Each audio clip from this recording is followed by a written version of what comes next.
ఈ సందర్భంగా తల్లిదండ్రులకు ఒక 2 విషయాల గురించి ఆలోచన చేయమని అడగడానికి ప్రయత్నం చేస్తాను. ఒకవేళ ఆ ఆలోచన సరైంది అంటే మనము ఆచరణలో చూపించడానికి కూడా ముందుకెళ్దామని అనుకుంటున్నాము. మొదటిగా స్కూల్ అటెండెన్స్ పెరగాలి, అదొకటే కోరుకుంటున్నాం. స్కూల్లో అడ్మిషన్ ఇచ్చాము, అన్ని ఫెసిలిటీస్ ఇచ్చాము, కానీ పిల్లవాళ్ళని కోల్పోతున్నాం. రోజు స్కూల్కి రావాల్సిన వాళ్ళు చిన్న చిన్న కారణాల వల్ల ఇంటి దగ్గరే ఉండిపోతారు. సో దీన్ని మీరు కొంచెం క్షుణ్ణంగా పరిశీలించి పిల్లల్ని రోజు స్కూల్కి పంపించేలాగా చేస్తే మేము ఏదో చేస్తాం. రెండవది, పరీక్షల రోజు యాబ్సెంట్ అయితే మళ్ళీ కండక్ట్ చేయండి అని పేరెంట్స్ మాత్రం దయచేసి అడగకండి. నేను చేయదలుచుకోలేదు, చెయ్యను కూడా. ఒక పరీక్షలో 0 వచ్చినంత మాత్రాన మీ పిల్లవాడు ఏం డిగ్రేడ్ ఏం కాడు. కానీ పరీక్షకు రెగ్యులర్గా రావడం వల్ల వాడు ఎంతో కొంత నేర్చుకొనే పోతాడు. కాబట్టి దయచేసి పేరెంట్స్ ఒకవేళ ఎగ్జామ్కి యాబ్సెంట్ అయితే మళ్ళీ ఎగ్జామ్ కండక్ట్ చేయండి అని మాత్రం దయచేసి అడగకండి. ఈ వేదికపై నుండి గ్రామ సర్పంచ్ గారికి ప్రత్యేకమైన ధన్యవాదాలు చెప్పాలని అనుకుంటున్నాను. శ్రమనోడ్చి అధికారులను ఒప్పించి, అధికారులను కూడా వాళ్ళను ఏదో రకంగా ఒప్పించి మాకు నీటి సౌకర్యం అందించినందుకు వారికి ప్రత్యేకమైన ధన్యవాదాలు చెప్తున్నాను.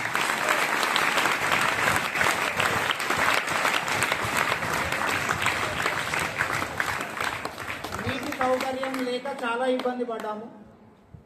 సో ఈ నీటి సౌకర్యం తీసుకొచ్చినందుకు సర్పంచ్ గారికి మా స్కూల్ తరఫున ప్రత్యేకమైన ధన్యవాదాలు. అలాగే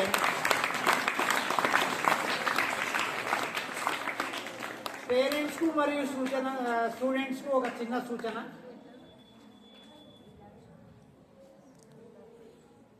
ఏదైనా ఒక సౌకర్యం మనం కోల్పోతే దాన్ని తిరిగి తెచ్చుకోవడం చాలా కష్టం. మోడర్న్ డేస్లో అది ఇంపాసిబుల్ థింగ్ లాగా కూడా ఉంది, అసాధ్యం. ఏదైనా వచ్చిన ఫెసిలిటీని పోగొట్టుకోవడం అనేది. సో తల్లిదండ్రుల ద్వారా ప్రత్యేకంగా నేను పిల్లల్ని కోరుకోవడం ఏమంటే, స్కూల్ మీ ఆస్తి. స్కూల్ టీచర్లు టెంపరరీ,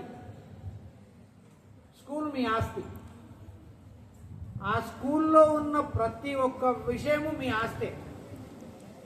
దాన్ని మీ ఇంట్లో ఉన్న వస్తువుని ఎలాగైతే కాపాడుకుంటారో, ఇందులో ఉన్న పాఠశాలలో ఉన్న వస్తువుల్ని మీరు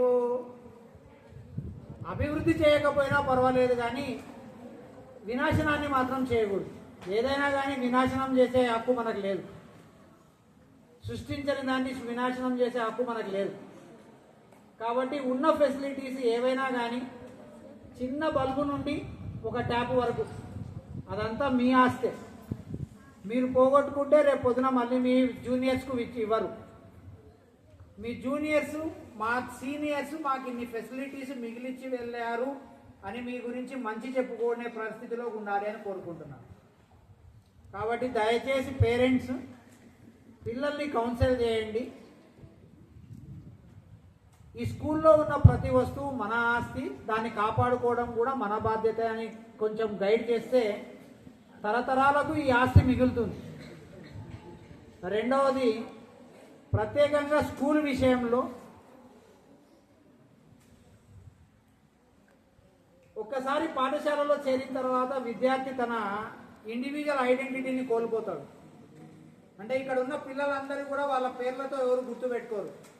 బయట ఏదైనా విషయం జరిగినప్పుడు మోడల్ స్కూల్ పిల్లలు అని మాత్రమే అంటారు. సో మోడల్ స్కూల్ పిల్లలు అని అంటున్నారు కాబట్టి వారిపైన మోడల్గా ఉండాలన్న బాధ్యత ఉంది. కొన్ని రఫ్ ఇన్సిడెంట్స్ చూసాం మేము. ఆ రఫ్ ఇన్సిడెంట్స్ ఇంకా మళ్ళీ రిపీట్ కావు అని అనుకుంటున్నాం. బస్సులలో క్రమశిక్షణ రాహిత్యం, రోడ్ల పైన క్రమశిక్షణ రాహిత్యం, ఇవన్నీ కూడా మోడల్ స్కూల్ విద్యార్థులకు తగవు. సో దయచేసి మోడల్ స్కూల్ విద్యార్థులు మోడల్గా ఉండడానికి ప్రయత్నం చేయండి. లాస్ట్ విష్, పేరెంట్స్ ప్రత్యేకంగా 5వ తరగతికి పంపించినప్పుడు ప్రైవేట్ స్కూల్కి అయితే అందంగా తయారు చేసి పంపిస్తూ ఉన్నారు. గవర్నమెంట్ స్కూల్ విద్యార్థులు మాత్రము ఒక లో క్యాడర్లో ఉన్నానన్న ఇంప్రెషన్ సొసైటీకి క్రియేట్ చేస్తూ ఉన్నారు. గవర్నమెంట్ మనకు అనేకమైన ఫెసిలిటీస్ క్రియేట్ చేసినారు. అందులో భాగంగా యూనిఫామ్స్ ఇచ్చారు, షూస్ ఇచ్చారు. అన్నీ సమకూర్చినా కూడా పిల్లల్ని ఫుల్ యూనిఫామ్లో పంపించడానికి ఎందుకో జంకుతున్నాం. గవర్నమెంట్ స్కూల్ విద్యార్థులు ఇలాగే ఉండాలి అని ఒక ముద్ర వేసి పంపిస్తూ ఉన్నాం. దయచేసి తల్లిదండ్రులు దీన్ని కొంచెం మారిస్తే పాఠశాలని మీరు నీట్గా తయారు చేసి మీ పిల్లల్ని కూడా నీట్గా పంపించే ఛాన్స్ ఉంటుంది. స్కూల్ రిపోర్ట్ కార్డుకు సంబంధించి సభా పెద్దలకు ఈ సంవత్సరం 78 అడిషనల్ అడ్మిషన్స్ చేశాము. లాస్ట్ ఇయర్ ఉన్న దానికంటే ఈ ఇయర్ 78 అడిషనల్ అడ్మిషన్స్ చేశాము. మా టీచర్లు, మా విద్యార్థులు ఎంతో శ్రమ కోర్చి అద్భుతమైన విజయాలు సాధించారు. మోడల్ స్కూల్ అనే వ్యవస్థలోనే ఎస్ఎస్సిలో 100% రిజల్ట్స్ తీసుకొచ్చిన ఏకైక స్కూల్ ఇది. దీనికి తల్లిదండ్రులకు అంతే నిబద్ధతతో పనిచేసిన టీచర్స్కు, అలాగే ఆ టీచర్స్ యొక్క గైడెన్స్లో పనిచేసిన విద్యార్థులకు కూడా ప్రత్యేకంగా అభినందనలు. దీని ఫలితంగా గవర్నమెంట్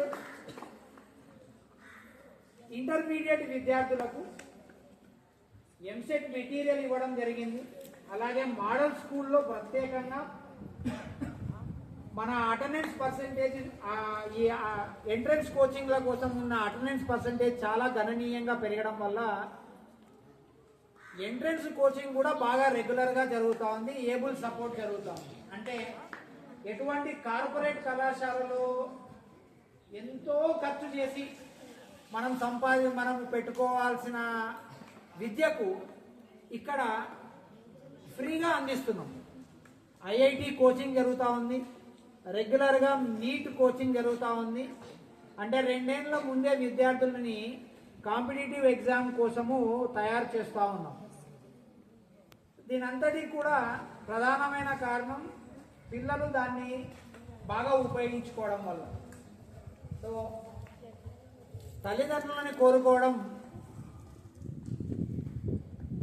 పిల్లలకి కాస్త క్రమశిక్షణ, స్కూలు మనది అన్న ఒక భావన, రెగ్యులర్గా స్కూలుకు పంపించే అలవాటు, ఈ 3 నేర్పిస్తే పిల్లల్లో గణనీయమైన మార్పు వస్తుంది. ఇక్కడ పనిచేసిన టీచర్లకు కూడా ఒక సార్థకత ఉంటుంది.